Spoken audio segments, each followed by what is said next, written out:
Fine. Next topic is electronic configuration. Write electronic configuration.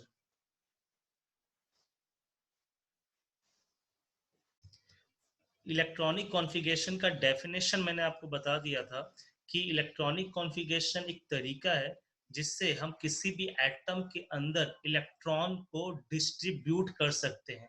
हम बता सकते हैं कि किसी भी एटम में इलेक्ट्रॉन कहाँ कहाँ पर अरेंज है और वो इलेक्ट्रॉन अराउंड द न्यूक्लियस होंगे, विद इन एटम होंगे। विद इन एटम मतलब एटम के अंदर और न्यूक्लियस के अराउंड होंगे। तो इलेक्ट्रॉनिक कॉन्फ़िगरेशन बेटा हम सीखेंगे आज, ठीक है। तो बेटा इलेक्ट्रॉनिक कॉन्फ़िगरेशन सीखने के लिए पहले हमें कुछ साइंटिस्ट के रूल्स पढ़ने पड़ेंगे। उस रूल्स को हम पढ़ लेंगे, समझ लेंगे, उसके बेसिस पे हम किसी भी एटम का, कार्बन हो, नाइट्रोजन हो, जो आपके दिमाग में आ रहा है, उसके अंदर के इलेक्ट्रॉन को अरेंज करेंगे, उसका इलेक्ट्रॉनिक कॉन्फ़िगरेशन लिखेंगे, ठीक है। तो सबसे पहले बेटा स्टार करके आप लिखिएगा पॉलीज एक्सक्लूजन प्रिंसिपल।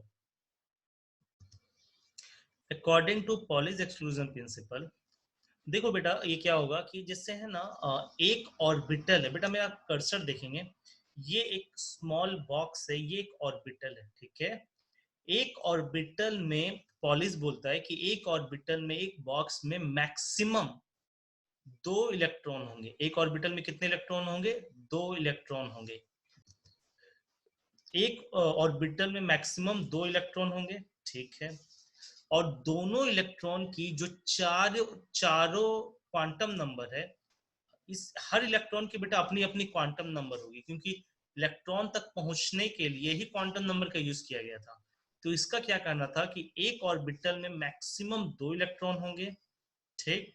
और दोनों इलेक्ट्रॉन की चारों quantum number, all the 4 quantum number same नहीं होगी। 4 में से एक ना एक क्वांटम नंबर तो डिफर कर ही जाएगा, ठीक है। तो वही चीज यहाँ पर बेटा हम समझेंगे पहले, ठीक है। According to this principle, no two electron in an atom will have same value of all the 4 quantum number, ठीक है। कोई भी 2 इलेक्ट्रॉन के चारों क्वांटम नंबर सेम नहीं होंगे। बेटा इसको हम बहुत एग्जाम्पल से समझेंगे। अभी आपको क्या करना है, सिर्फ डेफिनेशन लिखना है, ये फर्स्ट लाइन का। अब बेटा देखो क्या है कि इसने क्या बोला है, if 1 electron in an atom has quantum number, अगर मान ले ऑर्बिटल में किसी एक इलेक्ट्रॉन का क्वांटम नंबर बेटा n=1 है, ठीक है। आपको बेटा देखो यहाँ पर है ना एक रफ कॉपी या कॉपी में साइड में कैसे क्या लिखना है। देखो बेटा n=1 है, आप भी कॉपी में लिखेंगे n=1, ठीक है। उसके बाद बेटा l=0 है, तो बेटा l=0 कौन से ऑर्बिटल हो जाते हैं? s orbital. तो बेटा n=1, l=0, ये क्या हो जाएगा? 1s। यहाँ तक मैंने आपको बताया था।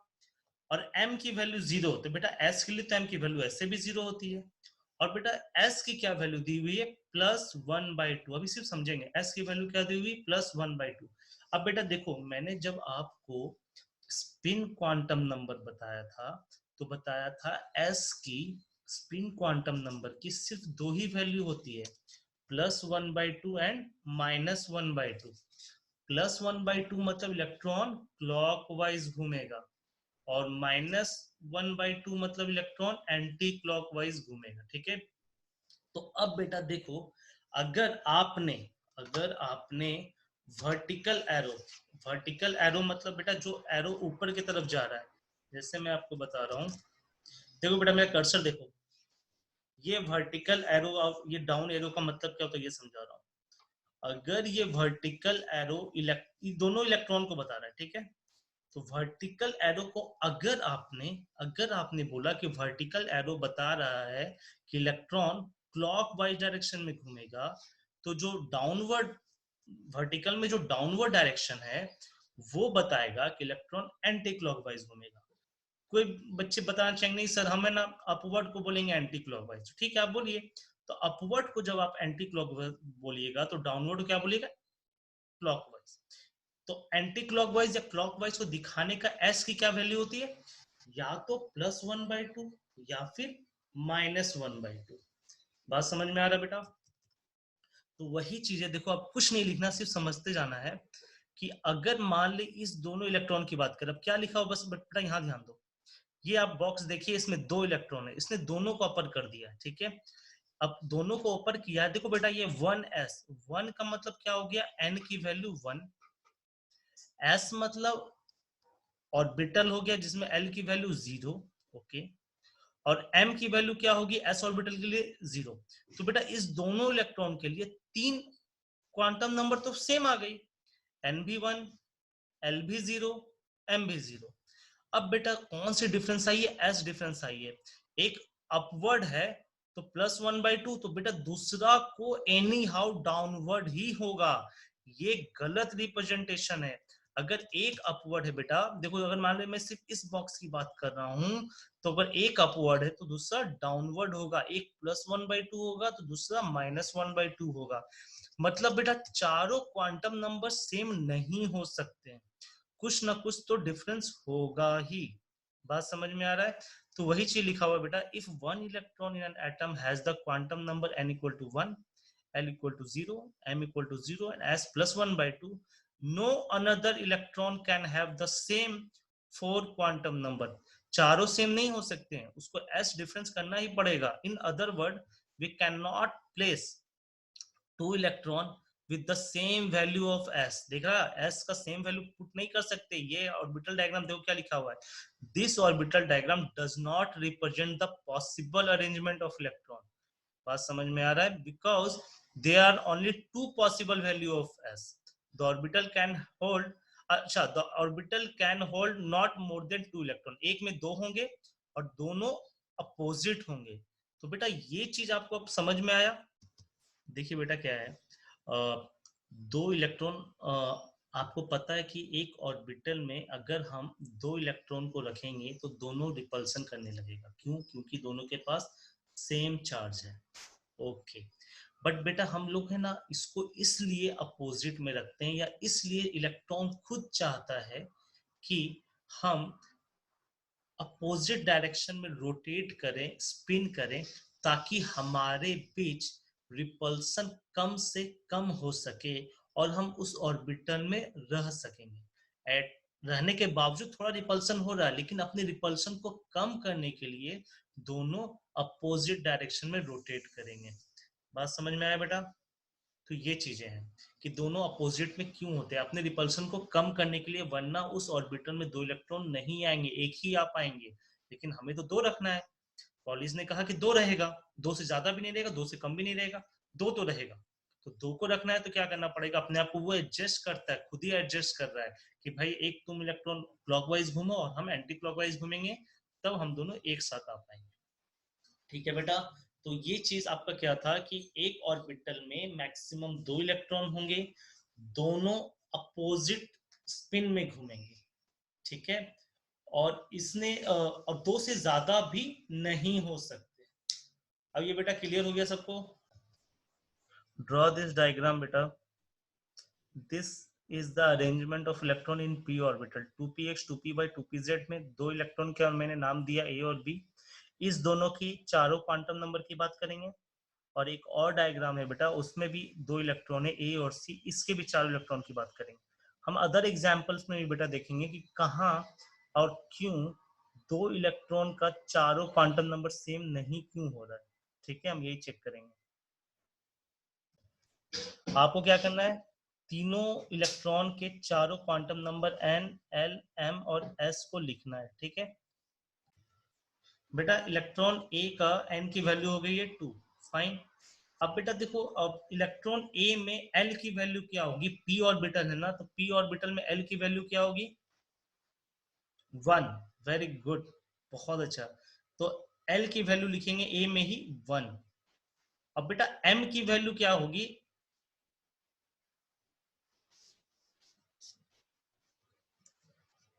अब बेटा देखो एम की वैल्यू के लिए मैं आपको दिखा रहा हूं, आप वीडियो देखिएगा थोड़ा, एक सेकेंड। अब बेटा देखो ये एम की वैल्यू भी आप लिख ही लो यहाँ पर, जैसे मैं आपको बता रहा हूँ, सब के सब कॉमन लिखेंगे क्योंकि इसका वैल्यू कुछ भी हो सकता है। देखिए मैंने ना एम की वैल्यू क्या लिखी है, पी एक्स के नीचे -1 लिखा है, पी वाई के नीचे 0 लिखा है, पी जेड के नीचे 1 लिखा है।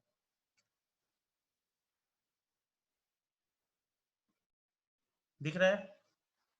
पी एक्स के नीचे -1, पी वाई के नीचे 0 और पी जेड के नीचे 1, ये दोनों डायग्राम में मैंने लिखा है।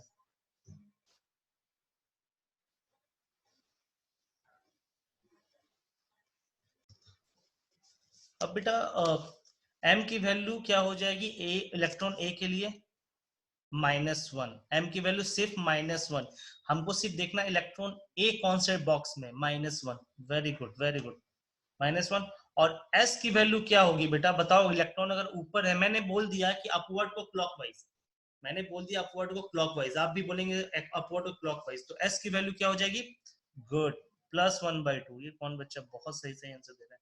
+1/2, गुड गुड गुड, आया समझ में? अब बेटा आपको क्या करना है, इलेक्ट्रॉन बी की बात करेंगे, सिर्फ इलेक्ट्रॉन बी की।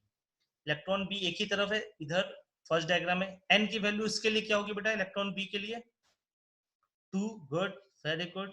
एल की वैल्यू, पी ऑर्बिटल है तो एल की वैल्यू 1, ओके।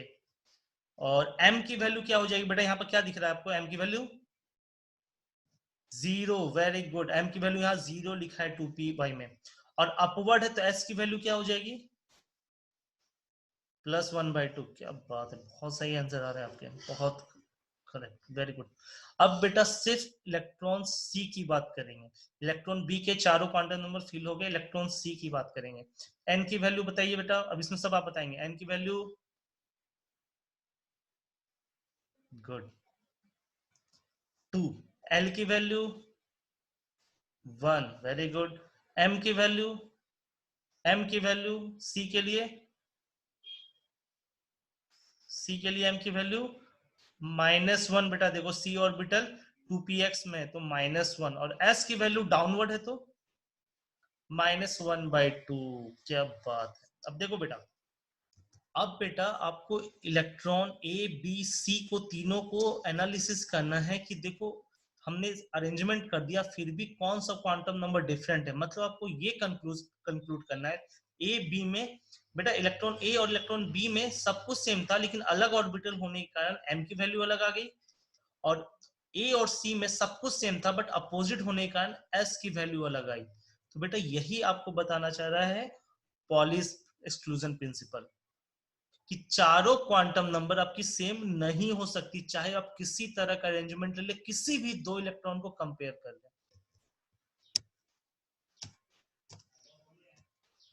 नेक्स्ट बेटा हुन्स रूल आपको समझना है। हुन्स रूल क्या होता है, ठीक है? देखो बेटा हुन्स रूल क्या होता है अभी समझते हैं, ठीक है? देखो बेटा हुन्स का ये कहना होता है कि किसी भी ऑर्बिटल में पहले हम सिंगल सिंगल सिंगल इलेक्ट्रॉन भरेंगे, उसके बाद doubling of electron takes place होगा। इसका मतलब क्या होता है बेटा, मैं आपको बता रहा हूँ, ठीक है? जैसे कि मान लेते हैं हम एस ऑर्बिटल की बात करते हैं, ठीक है? तो बेटा एस ऑर्बिटल में तो चलो ठीक है, एक बॉक्स है, ठीक है, जिसमें एम की वैल्यू होती है 0। पी ऑर्बिटल में बेटा 3 बॉक्स होते हैं, -1, 0, 1। डी ऑर्बिटल में 5 वैल्यू होते हैं एस के, -1, -2, -1, 0, 1, 2। देखो बेटा मैं आपको क्या बता रहा हूँ कि पहले आपको ये समझना है कि बॉक्स में क्या बोल रहा हूँ, अच्छे से देखो बेटा। एस में, एस ऑर्बिटल में एक ही वैल्यू होती है 0, ठीक है? पी ऑर्बिटल में बेटा 3 वैल्यू हो गई एम की, -1, 0, +1। और डी में -2, -1, 0, 1, 2। अब इसी में इलेक्ट्रॉन भरना बेटा, अभी मैंने 2 भरा था और 4 भरा था।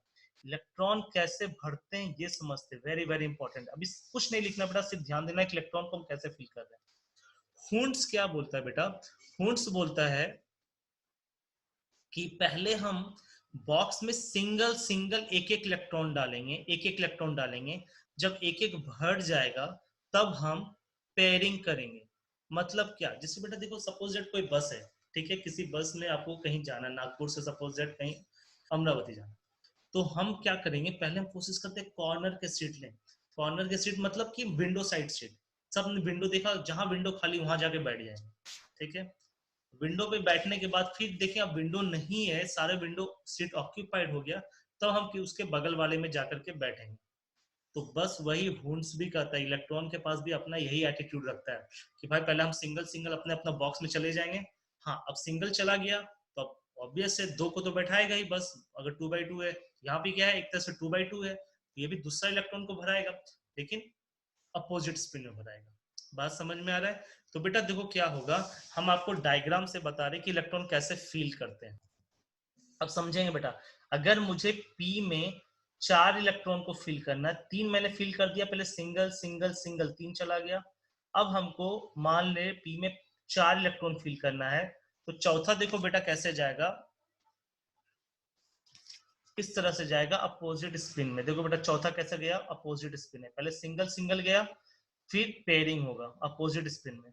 5 फिल करना है तो 5 ऐसे पेयरिंग होगा, और 6 करना है तो 6 भी ऐसे पेयरिंग होगा। देखो बेटा पहले सिंगल जाएगा, फिर अपोजिट जाएगा। ये आपको समझ में आया? ये हुंस ने कहा था कि पहले सिंगल सिंगल सिंगल इलेक्ट्रॉन जाएगा, सारे बॉक्स भर जाएंगे, तो पेयरिंग होना स्टार्ट होगा, वो भी अपोजिट स्पिन में। तो बेटा वही चीज है, यहाँ पर हमको लिखना है क्या, तो no pairing takes place in the orbital, no electron pairing takes place in the orbital in a subcell until each orbital is occupied by one electron with parallel spin। बेटा parallel spin का मतलब होगा ना, अगर हम single single single डाल रहे हैं तो सारा अप जाएगा या सारा डाउन जाएगा, तो दूसरा वाला उसका अपोजिट जाएगा। बात समझ में आया? Exactly half field and full field, बस यहीं तक आपको लिखना, हाफ फील्ड फुल फील्ड क्या होता है बात की बात है। तो no electron pairing takes place in orbital until single electron will fill with parallel spin। बेटा ये फर्स्ट लाइन आपको कवर करना है, पहले सब सिंगली सिंगली जाएंगे जैसे, उसके बाद फिर पेयरिंग होना स्टार्ट होगा। ठीक है, ये बेटा हुंस रूल था। ठीक है, ये फाइनल मैं आपको बता देता हूँ कि आपने क्या किया कि बॉक्स बना करके पहले सिंगल सिंगल इलेक्ट्रॉन रिप्रेजेंट किया एस पी और डी में, उसके बाद आपने पेयरिंग करके बताया कि भाई पेयरिंग हुआ लेकिन अपोजिट स्पिन में हुआ। ठीक है, चलो बेटा हम नेक्स्ट स्लाइड में मूव करते हैं। देखो बेटा इसमें क्या है, हाँ वही चीज है, समझिएगा जो मैंने बोला, यहाँ से समझिए बहुत क्लियर होगा। जैसे पीएक्स में पहले सिंगल सिंगल बेटा हम ऐसे भी बैठ सकते हैं, मतलब बैठने का तरीका तो विंडो साइड ही होगा, बट इलेक्ट्रॉन में क्या है, या तो अपवर्ड होगा या तो डाउनवर्ड होगा, और जो 3 के बाद जो नेक्स्ट स्टार्ट होगा इसके जस्ट अपोजिट स्टार्ट होगा। ठीक है, अब ये क्यों होता है ये भी देखिए। This is due to the fact that electron being identical in charge repel each other when represent in same orbital। बेटा सिर्फ यहाँ कॉन्सेंट्रेट करेंगे, कुछ चैट वैट नहीं करना, यहाँ ध्यान देंगे। This is due to the fact that electron being identical in charge repel each other when present in same orbital। The repulsion can however be minimized। Repulsion को हम कम से कम कर सकेंगे, करना चाहेंगे, if two electron move as far, मतलब as apart as possible. Electron को जितना दूर रखोगे रिपल्सन उतना कम होगा, by occupying the different degenerate orbital. मतलब अगर हम दो इलेक्ट्रॉन को सेम ही ऑर्बिटल के अलग अलग दूरी में रखेंगे, थोड़ा दूर में रखेंगे, तो उसके बीच में क्या होगा, रिपल्सन ज्यादा होगा। बात समझ में आ रहा है? लेकिन अगर हमको रिपल्सन कम करना है तो अपोजिट रखना पड़ेगा। All the unpaired electron in degenerate set of orbital have same spin. मतलब बेटा देखो डीजेनरेट मतलब 2px 2py 2pz। अब बेटा देखो आपको एक नया वर्ड पता चला यहाँ पर, अनपेयर्ड इलेक्ट्रॉन। बेटा जब इलेक्ट्रॉन सिंगल सिंगल सिंगल होता है ना, एक एक होता है ना, तो उसको हम बोलते हैं अनपेयर्ड इलेक्ट्रॉन। और जब आपने डबल बनाया था ना, उसको क्या बोलते हैं, पेयर इलेक्ट्रॉन। तो यहाँ पर आपको नया चीज पता चला कि all the unpaired electron in degenerate set मतलब px py pz will have same spin। as we know that Hund's rule let us how the 3 electron are arranged in p orbital। p orbital में कैसे arrange है वही दिखा दिया। the important point to be remember is that all the singly occupied orbitals should have the electron with the parallel spin। सारे electron के parallel spin है, सारे ऊपर होंगे या तो सारे नीचे होंगे, क्लॉकवाइज या एंटी क्लॉकवाइज। तो बेटा ये चीज है मेन एक्सप्लेनेशन जो मैं पिछले 10 मिनट से एक्सप्लेन कर रहा हूँ। तो ये बेटा आप लाइन लिख लेंगे ना तो आप कभी नहीं भूलेंगे। तो ये लाइन लिख के ये तीनों डायग्राम बना दो। चलिए इसको लिखना स्टार्ट करें। नेक्स्ट बेटा अब हम देखेंगे कि अगर मैं P2 लिख रहा हूँ, P4 लिख रहा हूँ, तो वो कैसे लिख रहा हूँ, मतलब ऑर्बिटल्स में इलेक्ट्रॉन कैसे भरे जाएंगे। ठीक है, तो नेक्स्ट आप कंटिन्यू करिए, स्टार करके लिखना है, rule for filling the electron in various orbital. कि ऑर्बिटल जो है, जो मैं कभी 1s है, 2s है, 2p है, 4d है, जो भी ऑर्बिटल है, 5f है, 4f है, कोई भी ऑर्बिटल है, उसमें इलेक्ट्रॉन कैसे फील कर रहे हैं वही समझेंगे, ठीक है। देखो बेटा क्या है, इसके लिए एक रूल है, इसको हम बोलते हैं ऑफ बाउ प्रिंसिपल। ऑफ बाउ ने क्या बताया था कि इलेक्ट्रॉन को कैसे भरेंगे। सबसे पहले देखो बेटा, अगर सपोज दैट एक बिल्डिंग है फिफ्थ 6th फ्लोर का, तो 6th फ्लोर के बिल्डिंग में हमको हर फ्लोर पे एक एक फ्लैट है या दो दो फ्लैट है, ठीक है। हम एक काम करेंगे, 1 मतलब एक फ्लैट, और 2 मतलब बेटा दो फ्लैट। तो 1 बेटा फर्स्ट फ्लोर में एक फ्लैट है, 2 मतलब से होता है ना, और सेकंड फ्लोर जैसे आप होटल में जाते हैं तो 201, 202, 203 सेकंड फ्लोर के रूम नंबर होते हैं, थर्ड फ्लोर में 301, 302 होते हैं, उसी तरह से हम बात करेंगे। फर्स्ट फ्लोर में एक 1s और फर्स्ट फ्लोर में वन एक ही फ्लैट है 1 नाम का, सेकंड फ्लोर में दो फ्लैट है 2s 2p नाम का, थर्ड में बेटा 3s 3p है 3d है। तो बेटा अब हमको करना क्या है कि कैसे, अगर मान ले हम लोगों को उस बिल्डिंग में भरते जा रहे हैं, फील करते जा रहे हैं, तो पहले क्या करेंगे, लोग जनरली कोशिश करते हैं ग्राउंड फ्लोर में रहने, ग्राउंड फ्लोर में चले गए, उसके बाद सेकंड फ्लोर में जाएंगे, उसके बाद थर्ड फ्लोर में जाएंगे, उसके बाद फोर्थ फ्लोर में जाएंगे, उसके बाद फिफ्थ फ्लोर, लास्ट में 6th फ्लोर पे जाएंगे, ठीक है। तो इलेक्ट्रॉन भी बेटा उसी तरह फील होता है, पहले लोअर एनर्जी वाले ऑर्बिटल में जाता है, कम एनर्जी वाले ऑर्बिटल में जाता है, बाद में ज्यादा एनर्जी वाले ऑर्बिटल में जाता है। तो अब क्वेश्चन रहा कि सर हम एनर्जी कैसे निकालेंगे, तो आपने बताया नहीं। तो बेटा एनर्जी हमको यही सीखना है कि कैसे हम किसी भी ऑर्बिटल का एनर्जी कैलकुलेट करते हैं। बेटा this is the very very important topic for the 11th point of view, क्योंकि ये 11th का सबसे इनऑर्गेनिक का बेस है। आज के बाद आप हर एटम का इलेक्ट्रॉनिक कॉन्फ़िगरेशन लिखना सीख जाओगे, ठीक है। देखो अफबाव क्या बोलता है, अफबाव बोलता है this principle state that the electron are added one by one to the various orbital, एक एक करके वेरियस ऑर्बिटल में जाएगा in order of their increasing energy starting from the orbital of lower energy। तो lower energy से increasing energy में जाएगा, ठीक है इलेक्ट्रॉन। ये अफबाव का कहना था, अभी कुछ लिखना नहीं है बेटा। देखो अब एनर्जी कैसे निकालते ये समझते हैं। एनर्जी निकालने का तरीका है N+L रूल। बेटा इन न्यूट्रल आइसोलेटेड एटम, मतलब सिंपल एटम, एटम के ऊपर कोई जब चार्ज नहीं होता है तो उसको हम बोलते हैं न्यूट्रल आइसोलेटेड एटम, ठीक है। तो बेटा जब कोई न्यूट्रल आइसोलेटेड एटम होगा, the lower value of N+L orbital, N+L की वैल्यू निकालेंगे। आप बेटा किसी भी ऑर्बिटल का N और L की वैल्यू आप बता दोगे, उसका हम N और L की वैल्यू निकालेंगे, जिसकी N+L की वैल्यू कम आएगी उसकी एनर्जी कम होगी, और जिसकी N+L की वैल्यू ज्यादा आएगी उसकी एनर्जी ज्यादा आएगी। वही हुआ N+L ऑर्बिटल की, हमसे हम एनर्जी निकाल सकते हैं, ठीक है बेटा। अभी आपको क्या करना है, मैं कुछ क्वेश्चन दे रहा हूँ, आपको उसके N+L की वैल्यू निकालनी है, ठीक है। जैसे मैं एक एग्जाम्पल सिर्फ करा रहा हूँ आपको। अगर मैं बात कर रहा हूँ 2p ऑर्बिटल की, 2p ऑर्बिटल के लिए, तो 2p ऑर्बिटल में बेटा n की और l की वैल्यू आपको डिफाइंड है। कैसे डिफाइंड है चलो हम देखते हैं। देखिए बेटा मैं आपको 2p ऑर्बिटल की बात कर रहा हूँ, तो यहाँ पर n और l की वैल्यू ये होगी ना, 2p ऑर्बिटल है तो 2 मतलब होगी n की वैल्यू 2 और l की वैल्यू 1, तो n+l क्या हो जाएगा 3, n+l क्या हो जाएगा बेटा 2+1 इज 3, ठीक है। तो यहां से पता चल गया इसकी एनर्जी है 3। तो सबकी एनर्जी आप निकाल सकते हो ऐड करके N+L की वैल्यू से। आपको चार ही तो L डिफाइंड है, 0 1 2 3 S P D F और N की वैल्यू। तो इसके पहले कि हम इसे सॉल्व करें, आप N+L की वैल्यू निकालना सीखो, ठीक है। तो नेक्स्ट कुछ क्वेश्चंस करते हैं, उसके बाद हम इस पे आएंगे।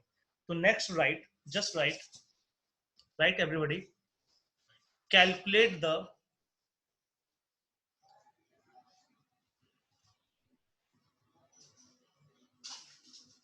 N+L value of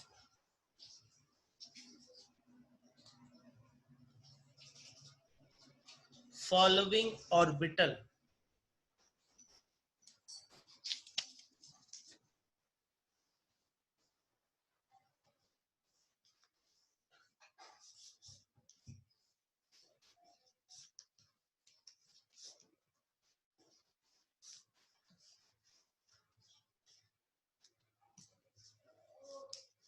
बेटा ये आपके कुछ क्वेश्चंस आ गए।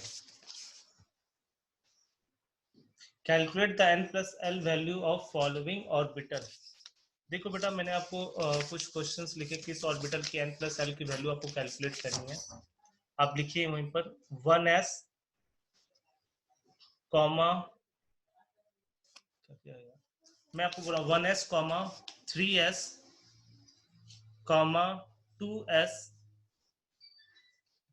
1s comma 2s comma 3s comma 2p comma 4d and 4f। 6 questions दिया है बेटा।